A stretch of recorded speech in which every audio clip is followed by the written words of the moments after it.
Welcome to Bring Out Your Badass Self, a movement to break your negative thoughts and habits and instead focus on building each other up and encouraging fearless authenticity. Each week, we will get vulnerable and share experiences alongside our guests and audience. Come rediscover your inner badass self.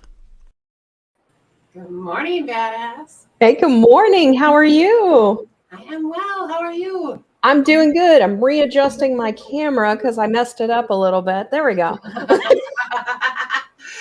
Yeah, I just had to get up and get my tea right before we get on. So. You do that every time, and I'm like, is she going to make it back in time? I know. Oh, I'm sorry. So what has this week brought you? How has this week been?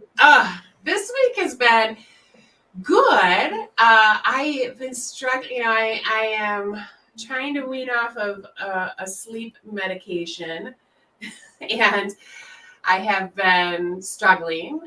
So it's been a little bit of a tired, weepy week. Aww. Yesterday I was weepy, but I did all the things last night. Jenna even did some Reiki on me, and I slept very well. So nice. Yeah, it was awesome. So funny enough, I had my first Reiki experience this week as well. So a friend that has come back into my life, her name is Tori. She might even be on here today, but she did Reiki on me. And I got to tell you, it was very tingly. I even had where it felt like it was almost like bubbles, like it was bubbling. Like she was like, and she told me she felt as if she was pulling stuff out. So I was having like an issue with my neck. And so I was going inward and like, okay, like, why am I dealing with this? And what came up was pain in the neck. And I started thinking about some things that I'm dealing with in life. And I was like, pain in the neck. And I was like, okay, well, what do I need to do to deal with this? And so I was just going through all of that, and I ended up talking to her, and we weren't able to do, like, I should have really have probably, I just wanted to experience it as well, but I ended up having, like, it moved in other spaces, and we didn't really be able to do a full session. Right. But I'm finally starting to feel like it's moving out. I feel like sometimes your pain gets worse before it just like in life, before it gets better. And so it was a really cool experience. So yes. Yeah, well, that's super cool. So I'm surprised it's your first time getting Reiki. That's cool. Well, funny enough, I had someone who gave me a massage previously, and I felt like her hands were like also over me, and I would feel like just this heat. And I asked her afterwards, I was like, do you do Reiki? And she was like, no. And I'm like, I have a feeling like you might actually be good at Reiki, because I was just the way, I was feeling from her through a massage.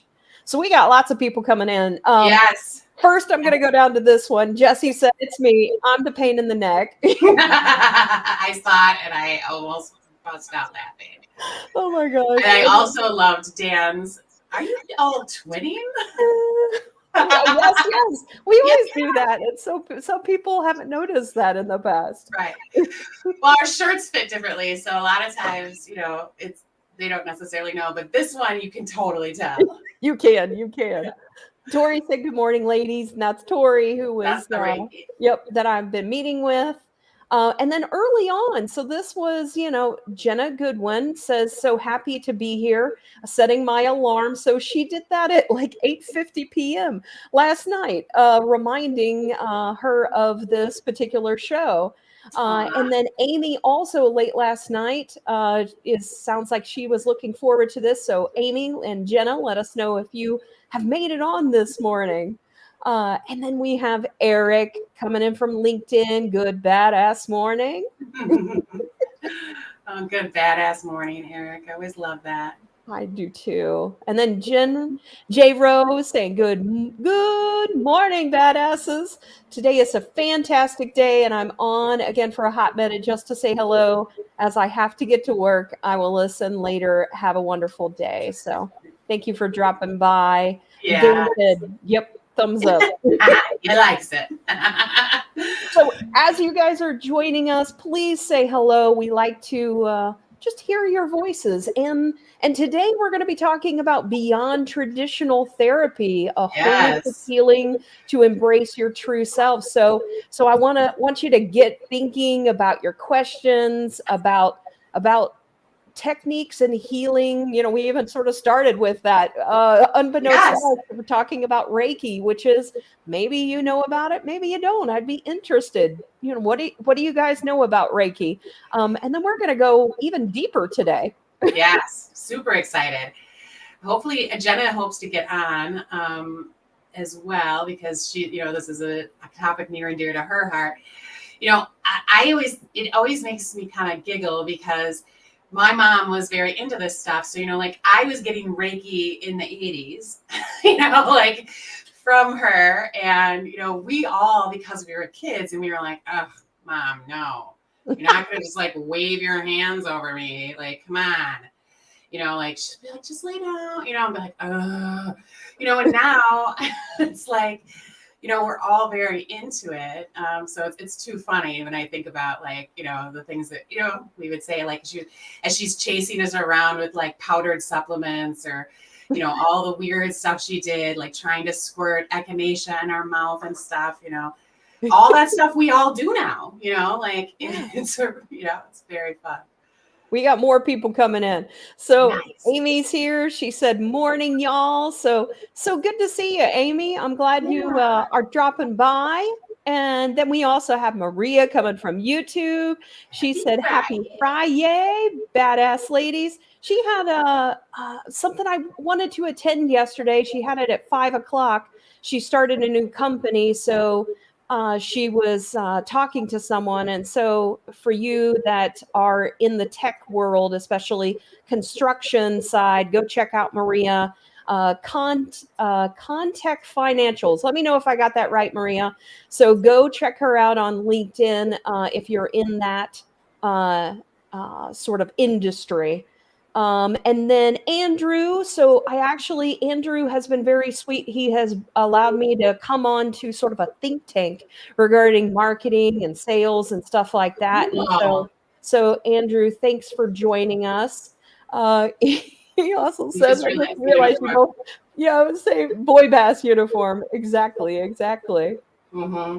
Sarah's up and going first, so she always picks the shirt just in case you guys don't like, you know, the shirt.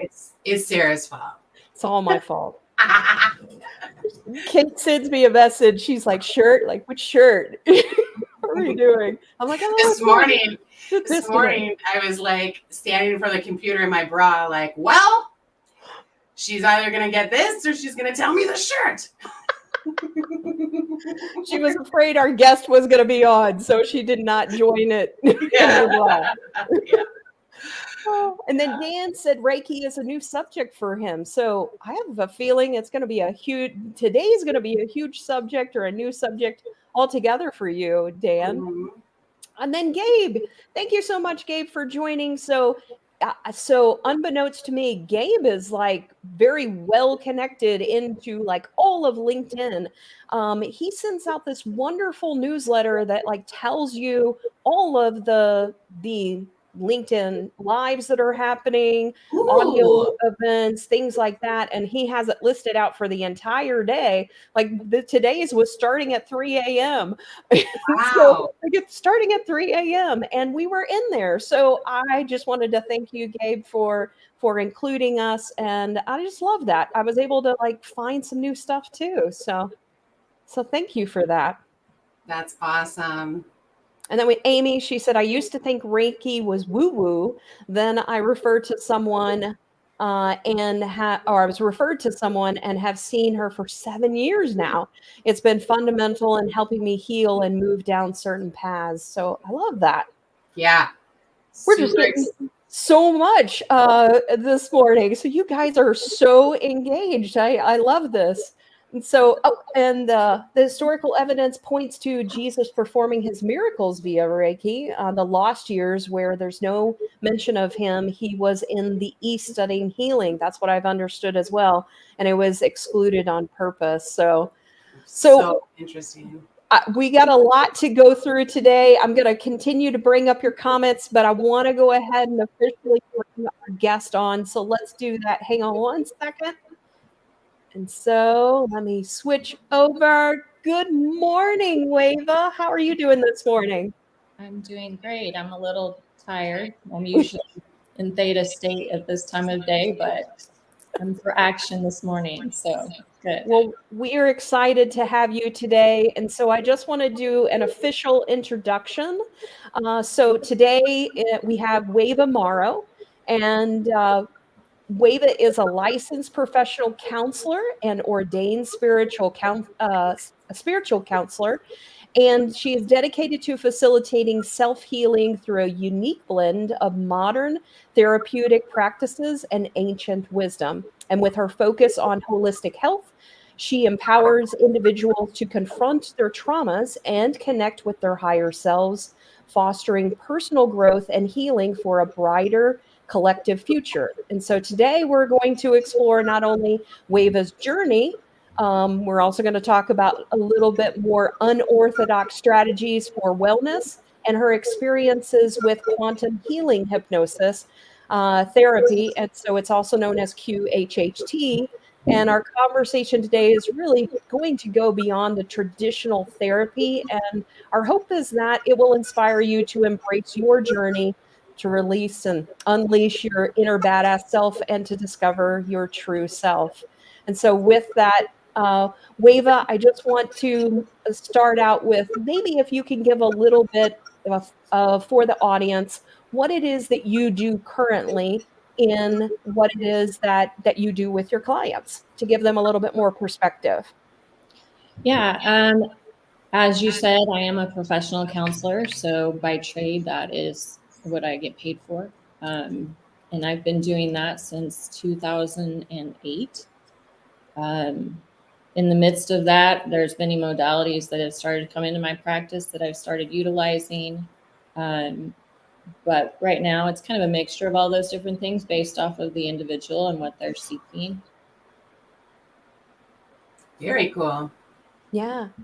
So the different modalities that you use, can you give us a little bit more about maybe a smattering of what some of those modalities are? And we can also list more information about you, but maybe just a highlight of some of the ones that you focus on. Yeah, I'd say primarily what most of my clients, if I were to say the majority, a lot of functional nutrition comes into play in my practice quite a bit. As you mentioned, I also practice quantum healing, also a certified herbalist. I do a lot of different things, of course, anything that focuses on relaxation, meditation, yoga. The quantum healing is a little bit newer, but has been transformational. I'd say a lot of my practice is also transitioning into that area. It's a different perspective of healing than what our traditional psychotherapy presents to us through the education system. Yeah. And for those that actually joined our past show, which was on it just completely went out. You were a projector, so human design. Yeah, thank you. So we did a past show on human design, and so for those that are familiar with that, Wava is actually a projector, which is the same as me. And so one of the things we're supposed to do is wait for the invitation. And so a part of that, as we dig in to this, we want to encourage people to ask questions, because that's how we're going to find out more. Is Wava will dive as deep as we're willing to go as we ask those questions. So maybe let's also back up a little bit. Now that people have a little bit more understanding what you do currently, let's talk about how did we get there. So let's talk a little bit about the past and what was Wava like growing up, maybe even talking about any experiences that impacted you that you think later on in life as well. Yeah, it's funny you say that because it's actually now that helps me to look at the past because I actually have something that's called aphantasia that I did not even know was something that existed, let alone something that I had until I went through my own quantum healing session. So that's been a bit more recent and has helped me to understand the past a little bit more too. The reason I say that is because I don't know if you're familiar with aphantasia or not, but it's the inability to visualize. So the way that my memories play out is very different than what a lot of people I think I may have that. We have we have talked about it because I don't dream and I don't, and when I close my eyes, it's black and I feel like it's all in my imagination. I'm not like seeing it, like so I wonder how common it is. Way of processing information is really all it is. It's not really that obviously there's anything wrong with it, with the individual. It's just a different way of processing information. And but it definitely became more apparent after I learned it, and I was like, oh, this makes sense. And like so many things that, in trying to think about the past and the way that plays out is like I do have memories of the past, but they're very fleeting. Like I don't hold on to the past at all. I'm very much of in the present person. So, but to answer that question, I'm originally from California. I did grow up on the coast. I grew up, I guess I'm going to say grew up. I've moved around so much, but I would call California probably my home as far as, what it offered me and who I am. I spent a lot of time in my youth in the Redwoods. So when I say California, you could just say Oregon. I don't know. That's kind of the area. I moved around a lot, as I said. As I think I went to third grade in 3 different schools. I think I lived in like 13 places, and hopefully if there's family on, I'm sure they'll correct me later, how many places I lived in before I even started kindergarten. Which, all of these things play a role in where I'm at today, for sure. Even just with functional nutrition and moving around so much at that age, I didn't go through the typical, children get their immunizations thing because my parents were just, they were moving around all the time. So yeah, it's hard to receive medical care when you don't. Now I'm thankful for that now in my understanding and in my belief structure regarding immunization. So, there's a lot of different things that played into it like that. But yeah, I moved around a lot. My parents ended up getting divorced, I think, when I was in 4th grade, something like that. Again, there's my memory. But and so then I ended up sort of moving eastward. Initially, we moved to, I was with my mother and she moved to Las Vegas because my grandparents were there. So I spent some time in Las Vegas, which was also a pretty significant thing for me in my quantum healing session that I did not know about at the time. And then moved out here, which my grandparents owned property in southern Missouri. And so I've kind of been in Missouri off and on since then. I've still moved a lot, even in since I've been married. But some of those specific travels and locations, I've been so many different places. So I've been exposed to a lot of different cultures and ideologies and just so many different things, so many different types of people, and I didn't grow up in I'm very thankful to have not grown up and been conditioned necessarily from a familial perspective in any specific religion. That played a really big role in allowing me to be very accepting and open to a lot of different belief structures. I mean, if I were to say anything, the closest would be Native American. from living in Northern California. But I've been really lucky. And actually my closest friends are all from all over the world. My best friend is from Tunisia. She's Muslim. I have another really good friend who is grew up Mennonite. So it's really across the board. Yeah. What a well-rounded kind of life when it comes to spirituality and communities. So when you move into a new community, you're exposed to different things and different people. Yeah, I'm very blessed. Very blessed. Yeah, that's awesome. Yeah.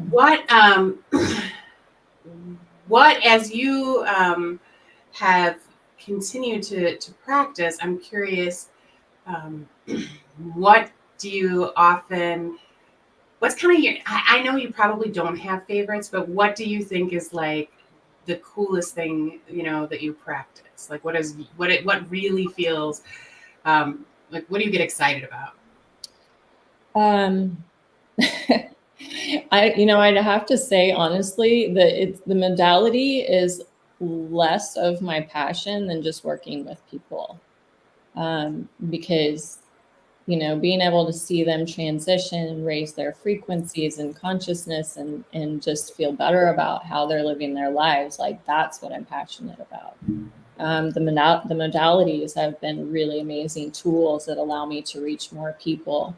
I'd say definitely as I've been doing the quantum healing hypnosis, it's presented a whole new perspective for me and for my clients to be able to provide, or facilitate healing for people who are looking for something where other areas just are not, it's just not enough, like they're in a state where they've tried so many different things and it's just not been effective for them. So that's pretty amazing. And it's still fairly new for me. I've only been doing it for about a year.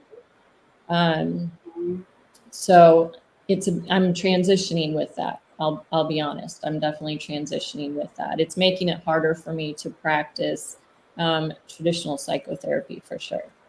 Yeah. Yeah. That makes sense. Yeah. And you mentioned multiple times the experience you went through in quantum healing. Maybe if people aren't familiar with what that is, can you give them a little bit more about what it is and what that experience was like? For you, yeah. For You you. talk about the quantum healing hypnosis. Yes. It's actually kind of funny how it fell into my lap. Actually, I'm actually a really big history, philosophy, theology, like nerd, honestly. I have over 900 books at home, and that's not even my audiobooks, right? So I'm a big reader, and that, again, that's part of my past as well, but that's where I'm at. And I was doing research on the Essenes. I'm not sure if you all are familiar with the Essenes, but I was doing research on the Essenes at the time. More for, actually it was during when I was working on getting ordained. So I was going through my spiritual pieces of that. And in the process of that time frame, I had multiple clients that came in, because this is the way, synchronicity works. But I had multiple clients that would come in and talk about quantum healing sessions. And I'm like, I wonder what that is. And but I didn't really put too much work into it at the time. And then when I was doing work on the Essenes, I came across a book. It's hard to find information on the Essenes, but I came across a book called Jesus and the Essenes by Dolores Cannon, who is what I know now, of course, the developer of quantum healing hypnosis. At the time I didn't, though. At the time I'm like, ooh, Essenes. So I was reading the book without even knowing what quantum healing hypnosis was at the time. And again, while reading the book, I had clients that were coming in and talking about it. And so the synchronicity played out and I looked into it. So that was how it dropped in my lap. And then, you know, for my perspective, of course, I've mentioned I do multiple modalities. So I don't do anything without knowing what someone's going through.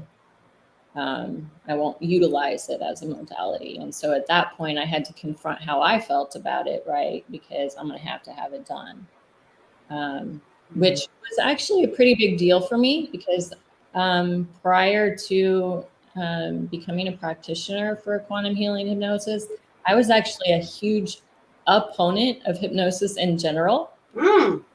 Just, you know, in traditional hypnosis. Like, so it never crossed my mind to become a hypnotherapist. Can I interject and ask why? You know, for me, that's a bit of a loaded question actually, but for me at the time, I would say it was just like I didn't feel that it was an intrusion. I felt that it was an intrusion on people's headspace, I guess, to put it. And a lot of that was, you know, just misunderstanding, of course, because I hear it all the time now too. You know, a lot of that is just not understanding what is actually happening when you're in that state. A lot of it is, you know, how much trust you have with the person who's facilitating it, what the purpose of getting it done is, all those things. But at the time, yeah, I was just like, that's an intrusion, right? I couldn't imagine trusting someone that much, I guess. You know what I mean? So yeah, and I mean, now again, I know that it's very different than what I thought it was too. Even scientifically, it's very different than what I thought it was. So yeah. And so can you talk about now the experience that you went through? Yeah, sure. Well, the reason that I kind of brought up it dropping into my lap is because the intention for having a quantum healing session done is very, very important for the healing part. And for me, I didn't really have necessarily a personal intention aside from I just needed to know what it was like for my clients. And so that's how I went into my session. And, you know, I remember the practitioner I worked with asking me, you know, why are you here? And I'm like, I mean, I literally was just like, I feel like I'm here for you.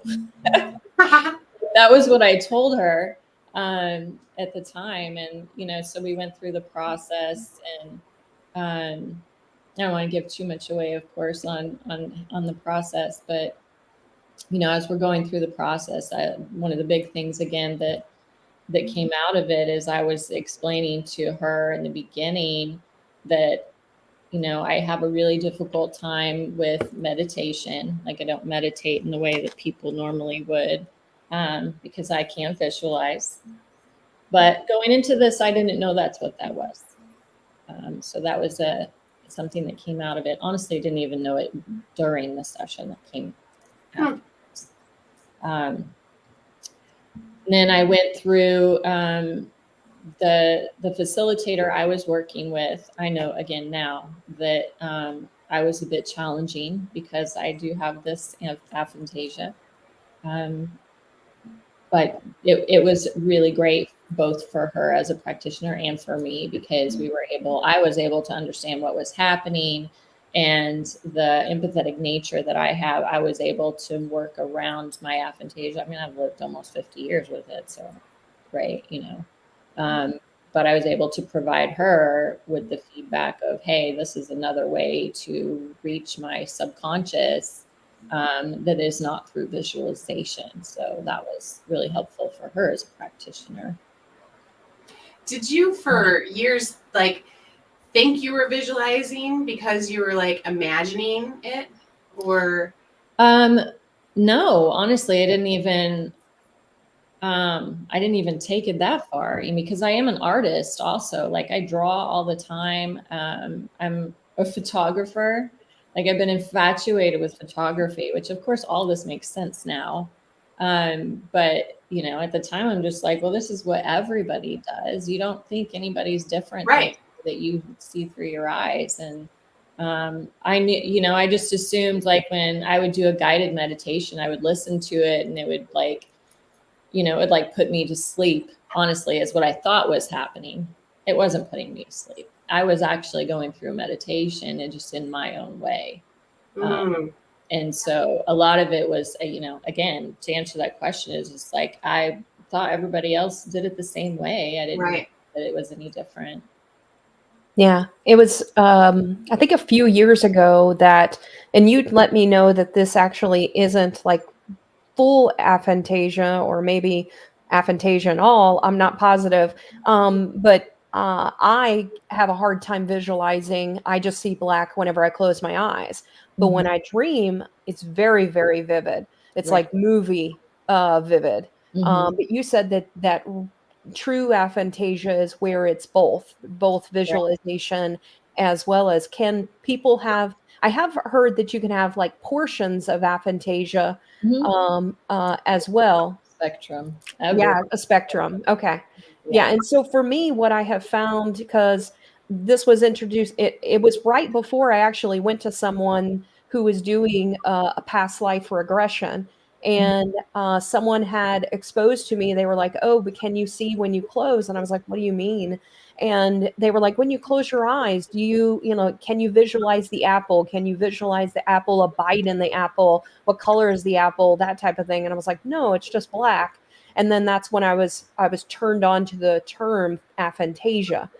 So for me, one of the things that I then started to do is dig into like dream analysis, because I have very vivid dreams, but also what I learned from the same thing you're talking about from a visualization perspective. When I'm meditating, I actually have found comfort now in the blackness, because I don't get distracted as much. And I'm able to come back to sort of the now of things. And I focus more on sound, and I focus more on like the inner knowing of information just coming to me. What are your thoughts there as far as like people that have aphantasia, maybe some of the benefits that come from it? Well, I mean, you're talking about all of the different senses too. And so I think it's important to mention that, again, everybody's going to process information differently, get their, intuitive information from a different perspective. Some people get it from, of course, these various senses. Some people get it from that inner knowing. And a lot of it, you're going to have some people that have multiples of those, and then some people that don't, right? So I think again, it's important. Like for me, I don't have I don't process information from any of those except for, you could call it the inner knowing piece, right?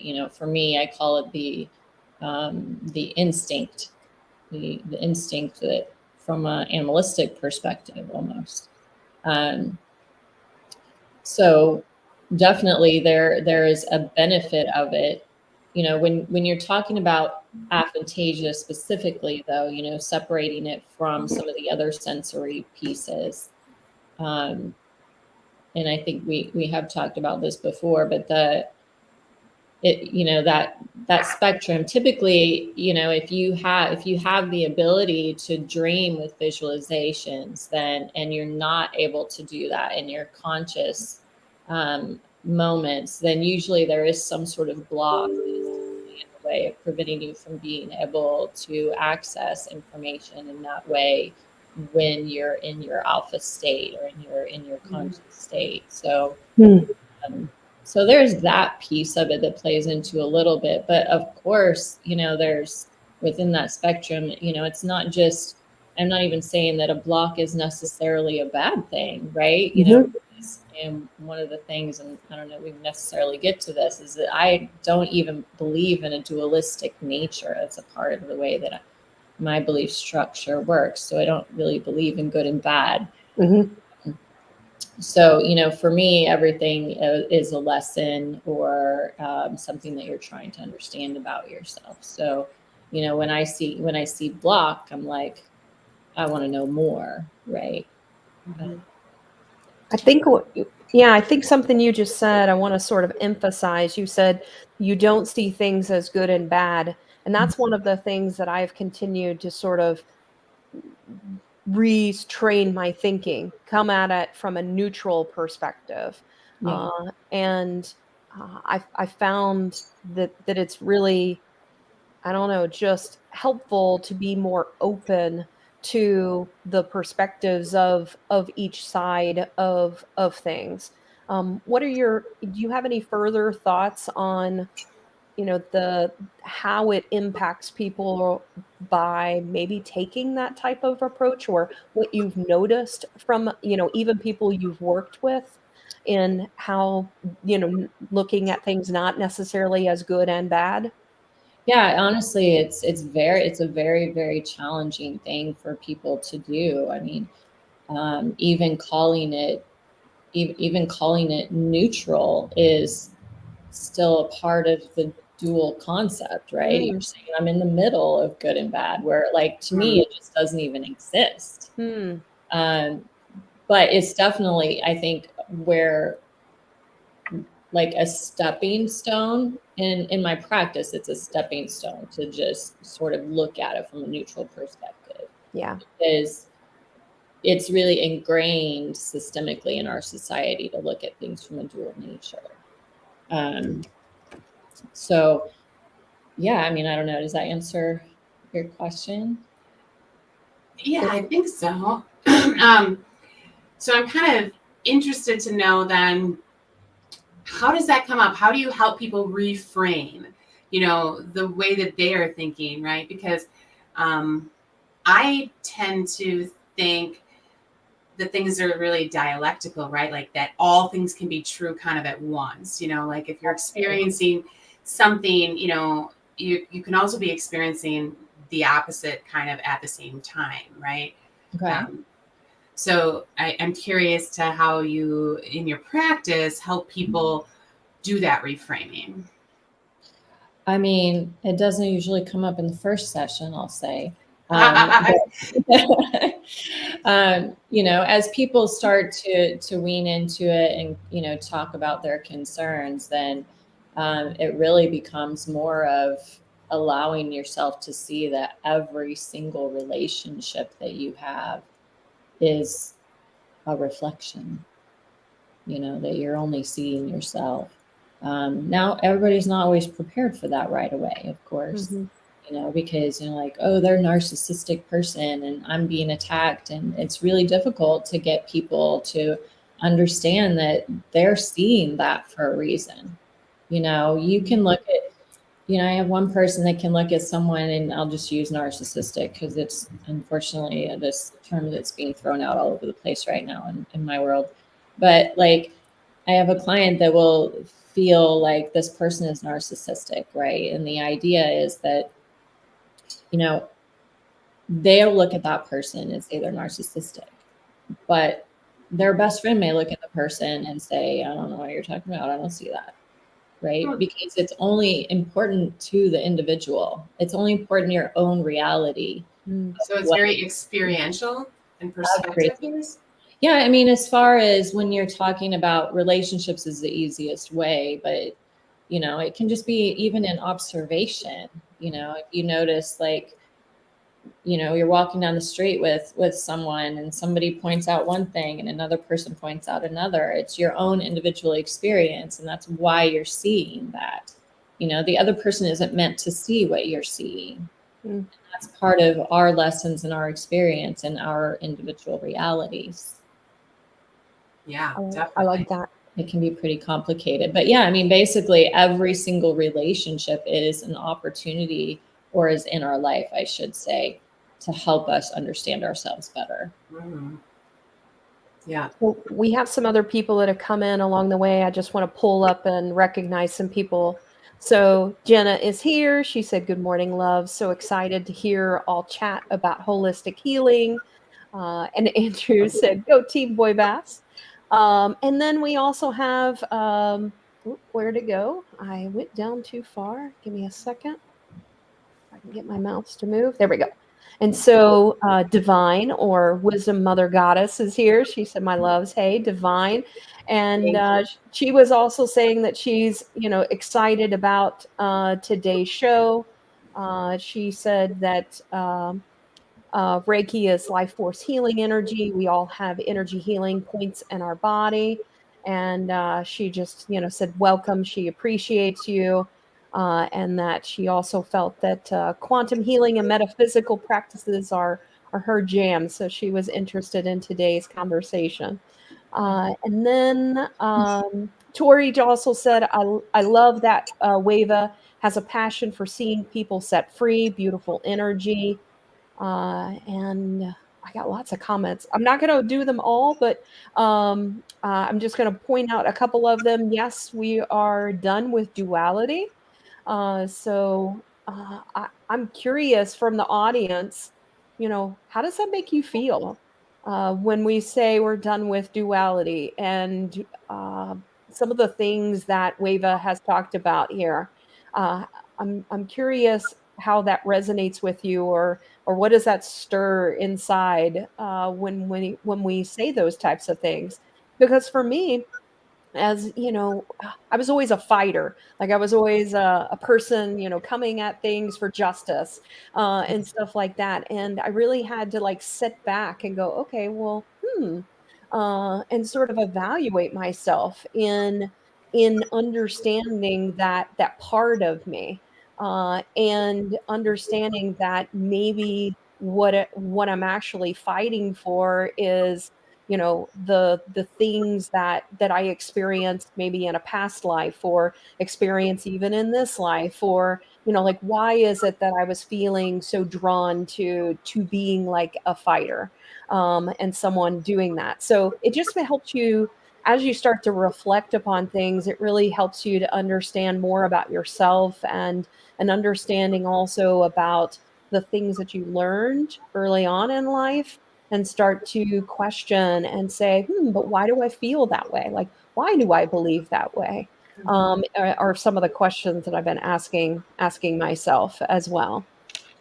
And so, Wava, as you have been working with people, I'm not sure, whether there are any people that you feel like you have gotten permission to sort of share their stories, but I'm curious about any um, sessions that you have had that sort of resonate with you, or maybe not resonate is the right word, but sort of stand out to you in experiences that you have had. Well, I mean, every single one of them is opening to a new world. So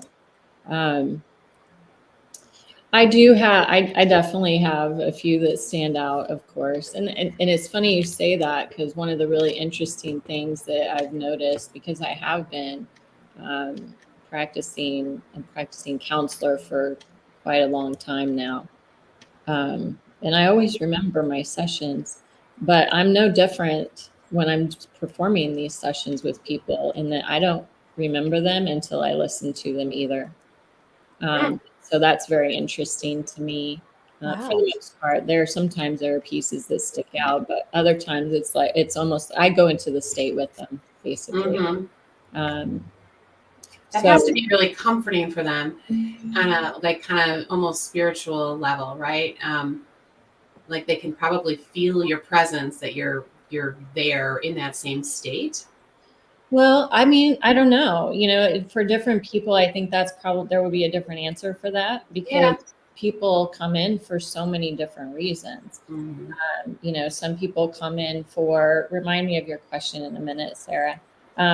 People come in for so many different reasons. Some people, come in, especially in my world, a lot of people come in because they have a lot of emotional or mental, psychological concerns. But people do this modality because they have physical issues that haven't been met by the Western medical system, or spiritual concerns, and they're trying to understand themselves better, intuitively. Like, there's so many different reasons. So, I'd say, it really depends upon the individual of if they recognize that or not. like, for example, yesterday I did a session, and that person was very familiar with their guides. And so they already knew their guides were there with us. And I was able to also ascertain that I know one of my guides was there with us as well. And so all of that information sort of came in at the same time. And I think there was a mutual understanding of that. But when I have people that come in and they're just like, I need to get rid of this anxiety, like they're not thinking from a metaphysical standpoint necessarily, or a spiritual context, that part doesn't even really play in. Mm-hmm. I think it might be more, through their life force energy, they would, of course, be connecting to that, but just not consciously. Yeah. Sarah's question was about standout. Any sessions that stand out to you? So one of the big ones that stood out to me that really drew me in further, I would say, is that I had one client who interestingly reached out to me right after I was able to put the sessions on where people could book online. And she had called me the following day, and this is a person I'd never met before. Mm-hmm. She called me the following day and talked about, it left me a voicemail just saying, hey, I don't really know why I'm calling you. Someone gave me your information, but I don't think you know her either. And it was just kind of an odd, situation. And I called her back. She kind of said the same stuff to me over the phone, but then was able to tell me that she was looking for a quantum healing session. So at the time I was going through practice sessions at this time. And so I booked her, and it was like 2 or 3 months that she came in later because it booked out pretty far. But when she came in, she was still sort of in this state of not understanding how she even came in contact with me. Neither of us knew that. And she was telling me this story. And I apologize if I get it wrong, because there's a good chance that she may be listening in here.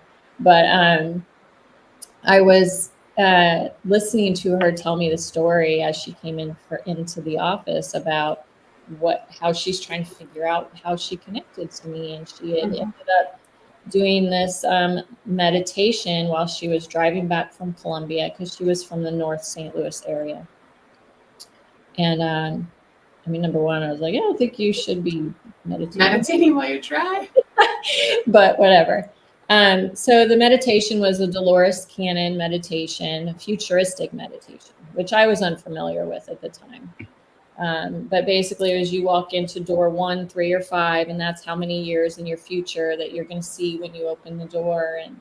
And so she's telling me this story. She walks in door number 3, and she says she walks in and she sees, and I should reiterate at least that this part of the session is not while she's in hypnosis that she's telling me this.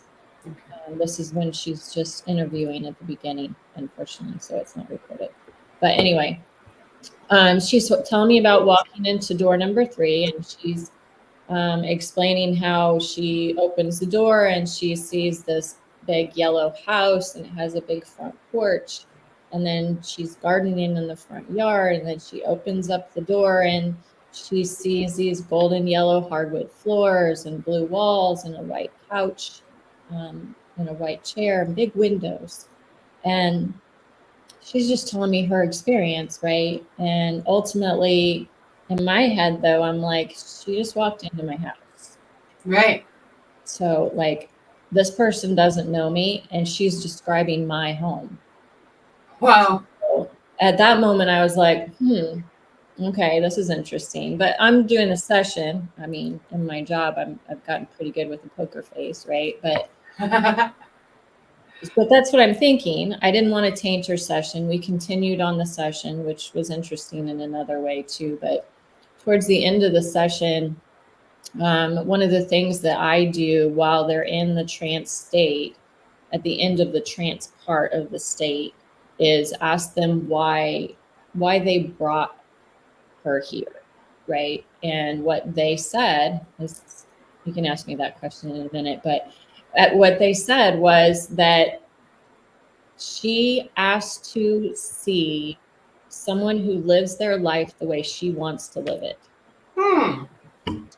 And so for me, I was like, oh, okay, that makes sense to me. She still doesn't have any idea that this even happened because I didn't explain it to her. I did before she left, of course. I'm like, hey, you walked into my house.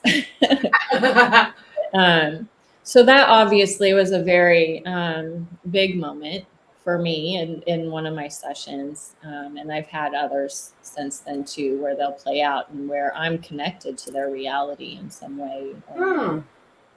So, yeah. That's so interesting. And why do you think that is? Which part?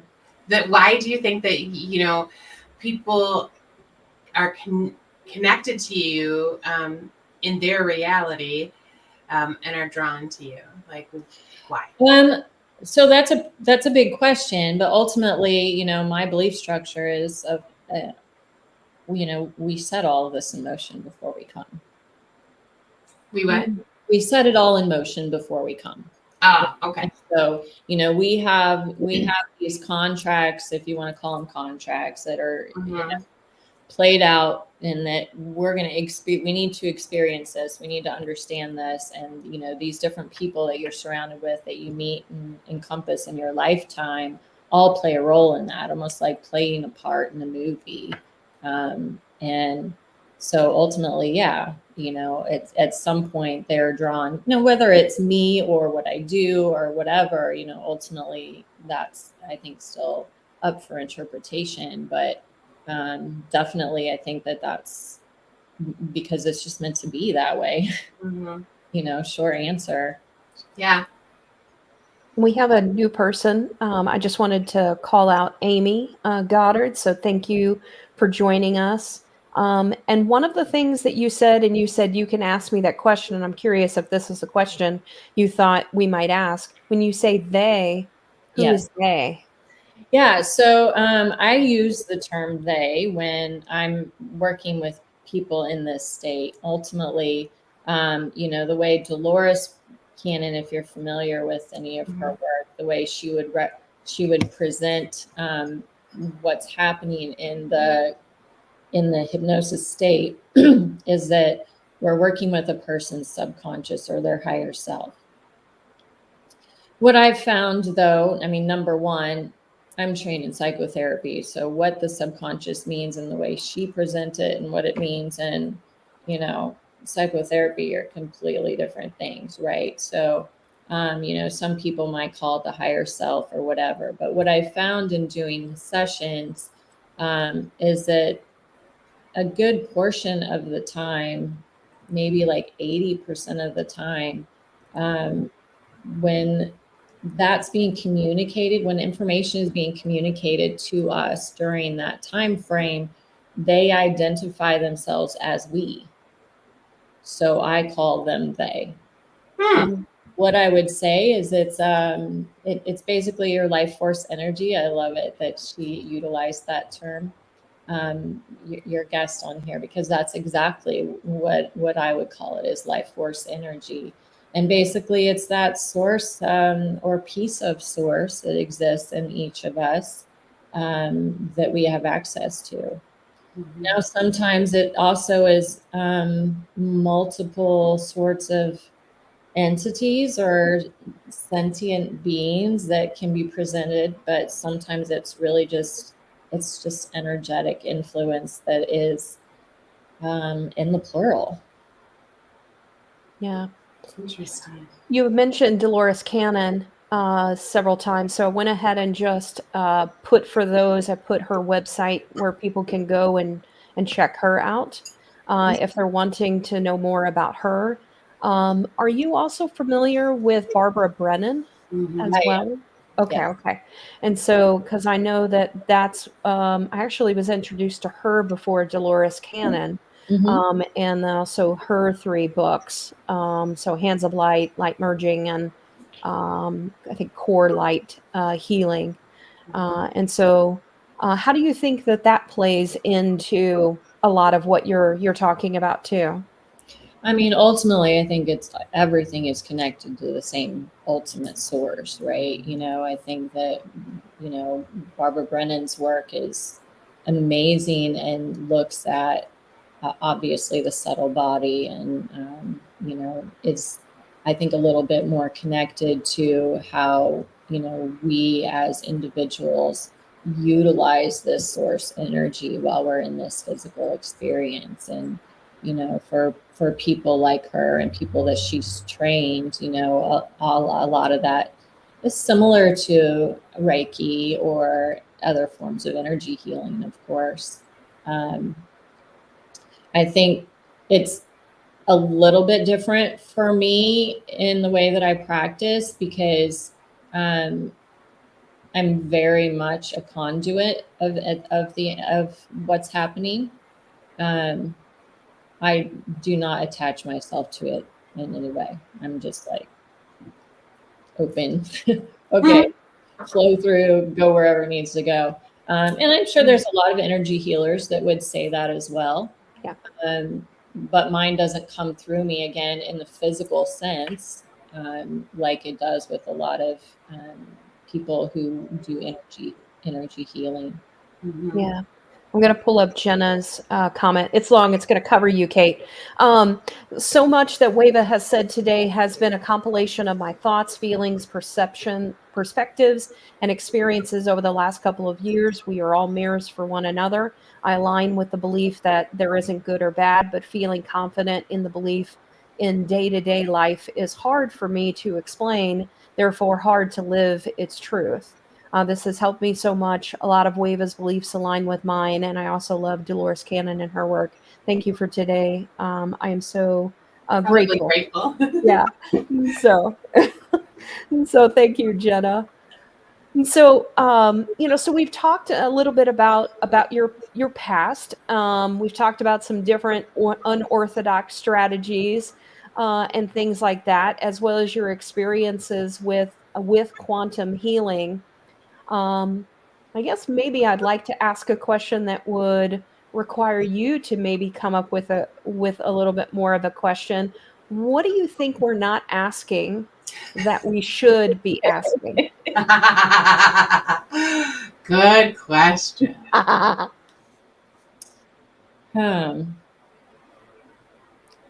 think, if you're talking about people that are seekers and they're asking questions, they're already doing that. We're all at differing levels of consciousness, and we're supposed to be.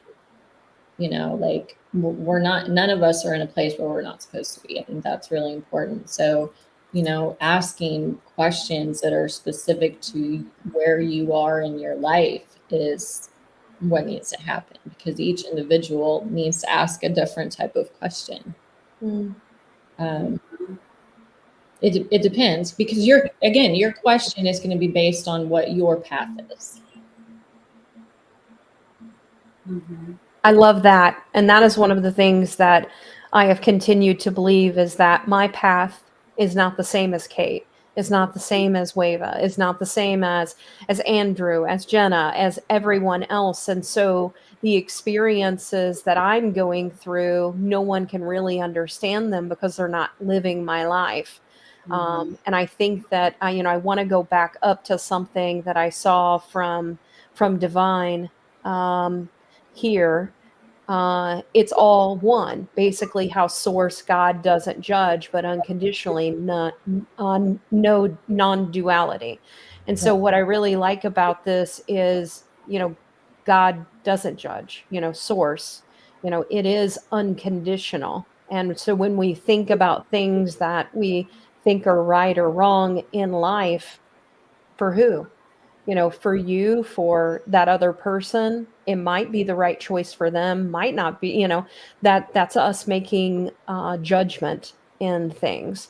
Yeah. So I really, that's one of the things that I've really been focusing on as well, is I don't understand everyone else's experiences, and I don't understand the contracts that they made and the reasons that they may make the choices that they make. So if we come at it by just focusing on love and giving people love, that to me is what I've continued to sort of find in my life. Absolutely. And I mean, even how one individual defines love is based off of how they've been conditioned to define it in their own experience. So, I think ideally we'd like to say, okay, everyone use love, right? Yes. That's what we would love for everyone to say and do. But that still looks different to every individual and what that means. So, Yeah. A big part of it is once we are able to accept that everything around us is a reflection, we're not going to hold other people accountable to what we need to understand about ourselves. And that's where we're able to drop off a lot of the emotional attachment to what's happening in our relationships, or say, oh, they shouldn't do this, or this shouldn't happen this way, because we don't have any idea what their reality is. We only understand our own. Yeah. I think the word attachments is a huge word as well, because that's what, as I've been spending more time listening to different individuals, what I keep hearing is that attachment is one of the things that we're going to be taught, is to not attach, to the different things that we are finding ourselves basically, I don't know, tethered to, or I don't know the right word in that. We're going through that already. Yes. We've been transitioning out of that for ages now, and that's just part of the the ideology of the change in frequency that's happening in our evolution, planetary evolution, even, right? That what humans need going forward is less physical. It's less physical in nature, and a lot of our attachments are physical. And so, as we're making that transition into, different realms of understanding, different levels of consciousness, the attachments become less important. Awesome. I have two questions and they're completely unrelated, so I'm going to separate them. The first one is just going back to something that you said. I was kind of a little blip, but I want to know more. So you said you were in the process of being ordained. Yes. I'm curious. I'm also ordained, but I'm curious as to in what belief system or in tell us a little bit more about your ordination. Yeah, I mean, ultimately, I went through that primarily as to provide a resource for my clients who often end up in situations where they need that from a legal or spiritual perspective without having to be attached, there's that word again, to any specific dogmatic faith. I am an interfaith minister. I, it's all the same to me. It's all the same to me. There are too many things at the root of it, and that it's just all the same. So when it comes to providing that, initially it was to provide that as a source for my clients who, whether they're wanting to get married or funeral rites, or just needing to feel like spiritual empathy.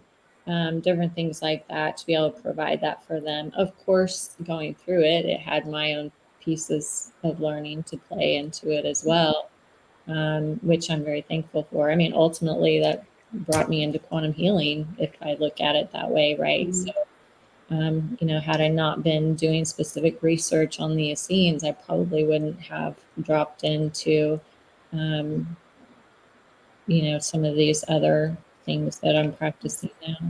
I'm going to pull up a couple comments. So Divine said, absolutely. I tell my clients, redefine love for you. That will continue to expand. And Maria said, non-attachments to everything. But it's yes, it is very hard. Yes. Yeah. even the manner in which you've embodied, your human design, and you are so great at waiting for someone to ask you a question. I mean, I admire that so much. I love how you just kind of, sit with the silence for a minute and just wait. Wait, but that's very cool. One of the things I also real quick, Jenna asked, where did you study QHHT? I studied it through the Quantum Healing Hypnosis technique has an official website, and you can access it through there. I'd find a lot of people go through the training process really for themselves and then don't end up practicing, because there's so much healing that comes from going through it on their own personally. I think, again, like, that's not what my intention was in going through it. My intention has always been to use it to practice for my clients. But most people, I would say, probably go into it specifically for their own healing. And it is very healing, transformational, really. Yeah. Wonderful. It's a one and done thing, which is very different for me, and why I'm trying to transition. I'll work with clients now I've found I've worked with clients for years, and I do one of these sessions and they don't need to come back. Wow. It's very transformational. They want to come back, but they don't need to. And can this be done virtually, or is this only in person? The training or the sessions? The sessions. That's a really, really good question, because quantum healing hypnosis technique, technically, if you are certified through them, can only be used in person. Okay. There are modalities that have stemmed from it or are similar that can be done virtual. I do also have a certification for what's called Beyond Quantum Healing, which is a virtual similar modality. But I prefer the in-person. And honestly, those sessions for me are minimum of 6 hours. So I don't know. Just doing them online just doesn't have the same type of healing practice and connection to my clients that I feel like does in person. So do you do your work in your home? Like, do you have a separate office in your home? No, I mean, I'm lucky enough to have this office here where I practice my counseling, and I do the sessions here. Okay. Yeah. Because I've often wondered, what that kind of the energy of your home and what can that could bring into a session, and kind of vice versa. Yeah, I think, for me, that's a big reason why I like to do it here, because this space is already kind of set for that. Most of the time. Every once in a while, other practitioners come in and they're a little bit loud. But for the most part, this is a healing space. The whole building is a healing space. I would love to say my home is that, but I have 7 dogs, and it doesn't always give the best environment for that. Right. I often read about or hear about people talking about, that there's this collective energy, and that kind of now is the time, and we need to be raising the level of consciousness. What is your take on that? And I'm curious to know, like, where you think that is coming from. Well, I mean, definitely the collective energy, I would agree. I mean, it's just, it's everything. It's really undefinable, I mean, because I should rephrase that. It's undefinable in human terms, right? Like, we don't have the capacity in this physical form to be able to define what that is. We can understand it from, you've probably heard the terminology, the macrocosm versus the microcosm. Like, we can define it in the way that we have an understanding of, in the way that we look at the world. Maybe it's like, okay, we know that cells divide and become organs and become a body and whatnot. Like, we can look at it in that term. Yeah.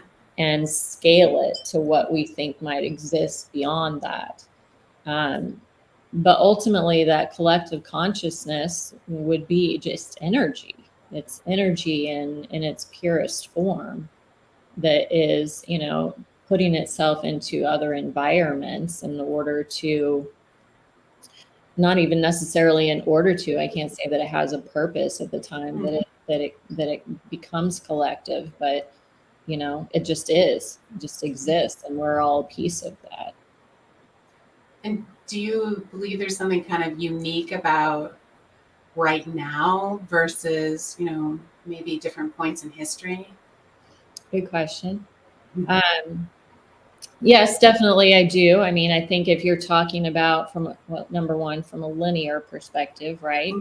Because I don't necessarily always work from a linear perspective, but if we're talking about from a linear perspective, we're definitely in a state of transition in this planetary role that we're in right now.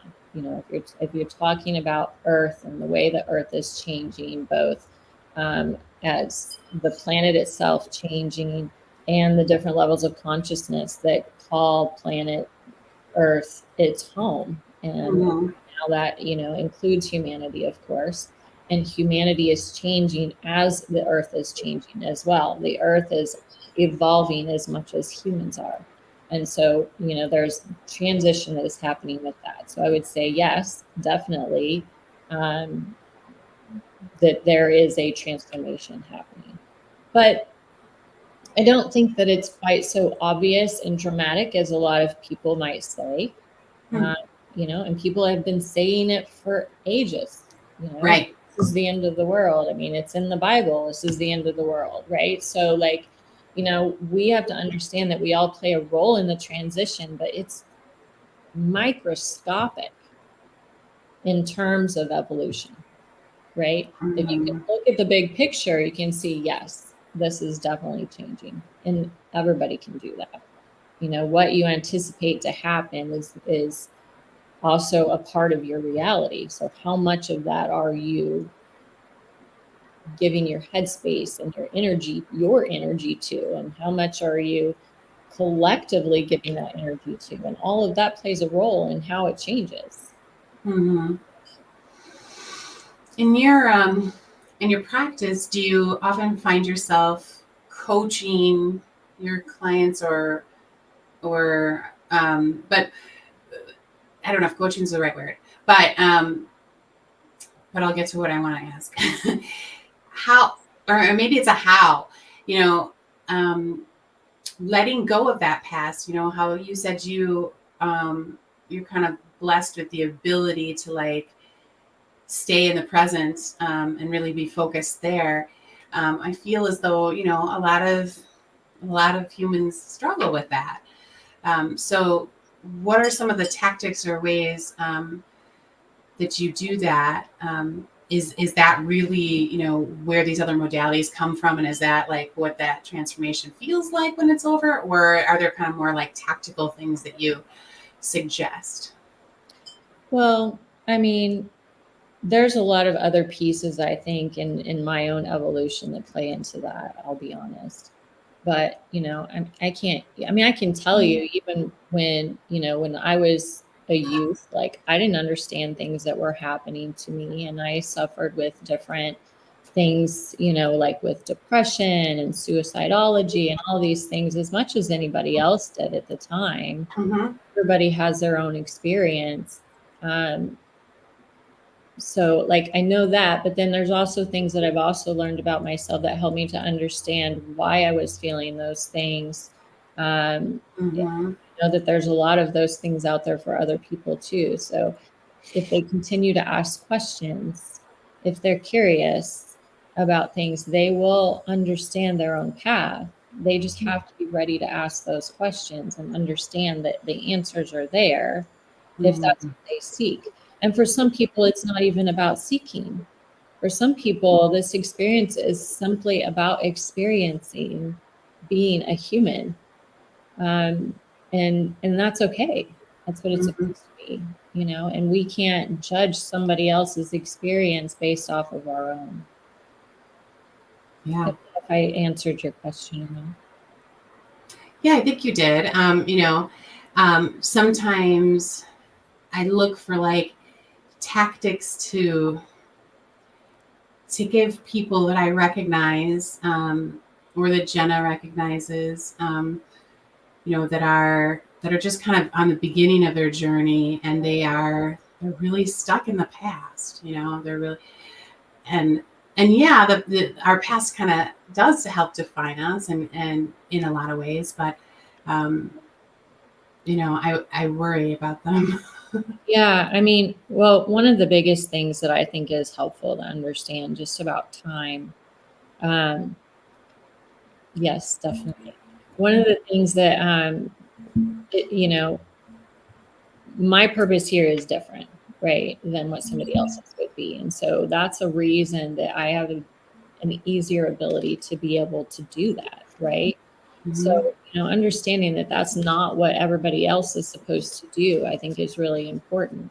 So like it's more of an acceptance that I may need to go through, or Right.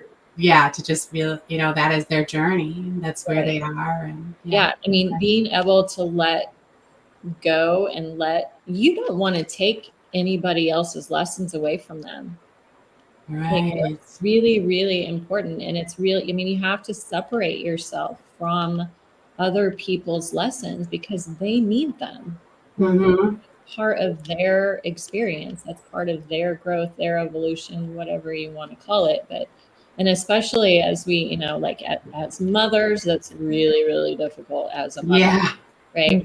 Really difficult because you so much of what you put into this experience. If you become a mother, I am responsible for the way that, what choices my children make, or how they live their life. And if something happens to them that causes suffering, you're like, what role do I play in that? But you don't. They chose you to go through this experience. They chose to be a part of that. Jenna asks, yeah, do you feel it is connected to our individual energetic signature? What would it be? Yeah, and I would want to know a little bit more about energetic signature as well, because I don't know how to define that.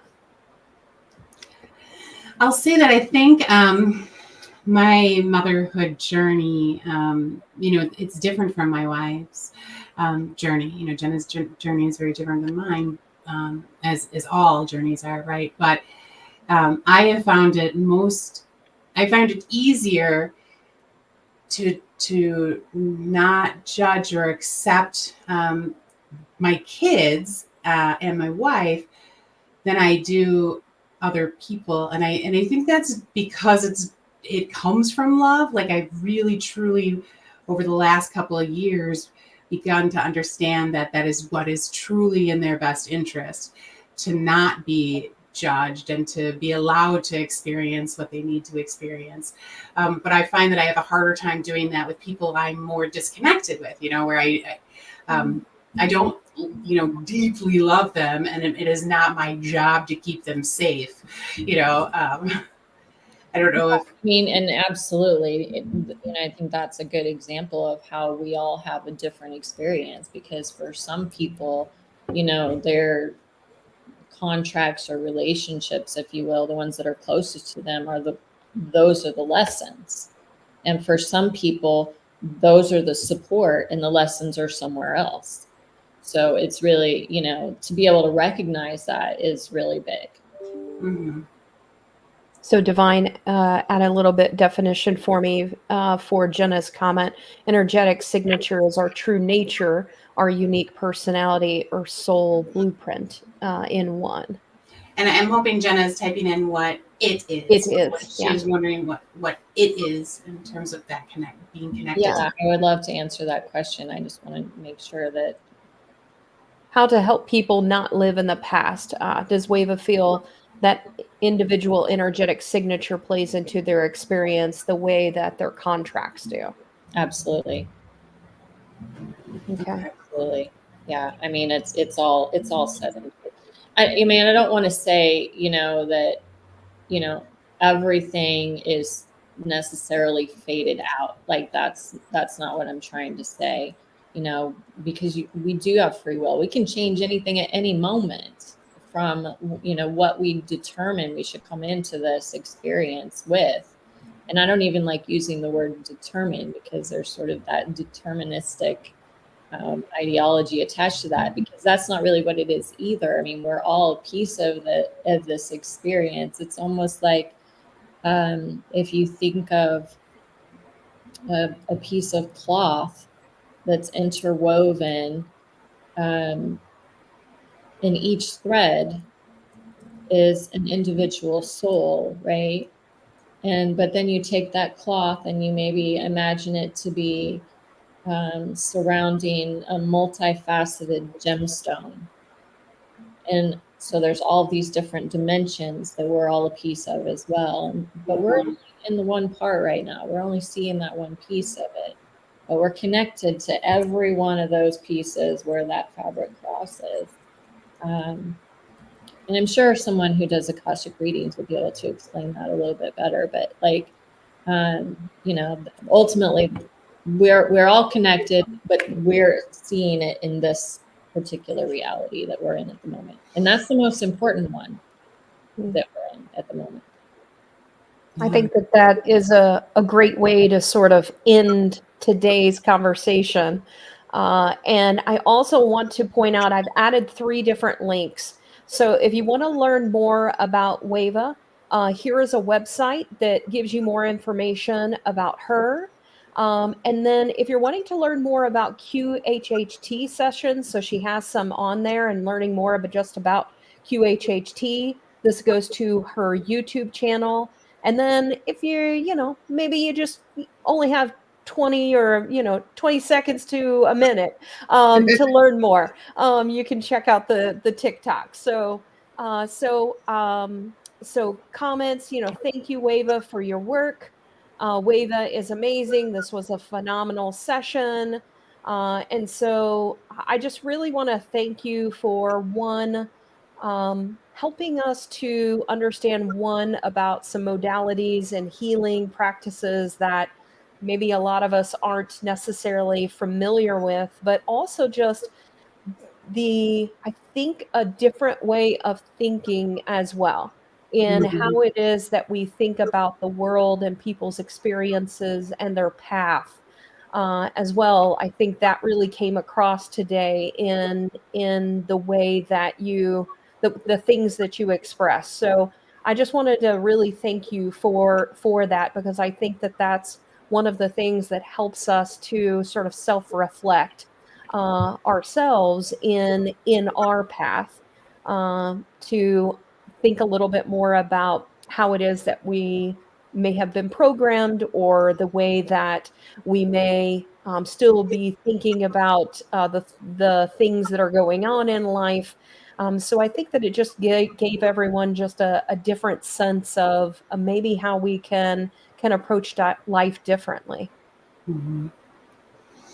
Definitely. I think that's a great kind of summary of what we talked about today. And frankly, I am, when you said your QHHT sessions were 6 hours, I was like, woo. But now, I can't imagine that anyone walks away from a conversation with you in less than that time frame. I mean, I want to talk to you all day. So yeah. Yeah. For what it's worth, the hypnosis is only 2 hours. Awesome. I will say, last night when Jenna was doing Reiki on me, usually I struggle a lot with meditation in general, even when I'm doing transcendental meditation or any guided meditation. I struggle not thinking about how long it's taking, or like those intrusive thoughts, and then I have to separate them. It's it's a little exhausting at times to just like keep coming back, and I know that's the point. But when she was doing Reiki last night, that time flew by for me, and it was it's the first time she actually practiced on me. My mom was the only one that had done it prior. So it had been some years since I experienced it, but it also, it really flew by. And so I can imagine that those 2 hours or those 6 hours, go very, very fast. They do. Yeah. Yeah. Well, any final thoughts that you might have today, Wava? I think maybe one last thought that I would say, is that it's really important to not compare yourself to other people, because every experience is different. Like, we get caught up in what we're supposed to, we think we're supposed to feel or how we're supposed to act. And we're really trying to move away from that. And that's okay. Like if we're talking about like even listening to you communicate what you were just saying, Cate, like it's okay for thoughts to come in. Like for some people, that's what's supposed to be happening. The part you have to look at is it causing you problems in some way?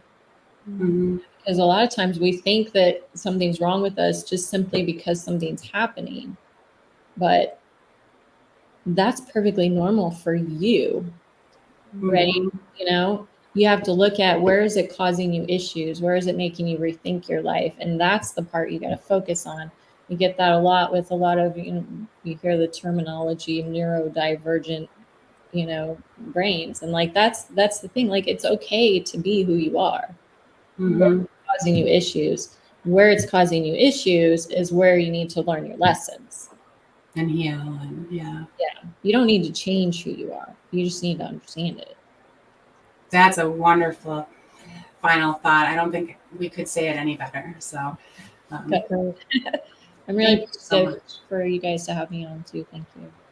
Yeah, absolutely. And thank you for sharing with our audience. And thank you so much to our audience for, man, I didn't even get to pull up all of the comments today. So if I missed you, I apologize. There was just a lot coming in today. It was great to see. And so I just wanted to thank our audience for joining us. And I hope that you got a lot out of today's conversation. I know that I did.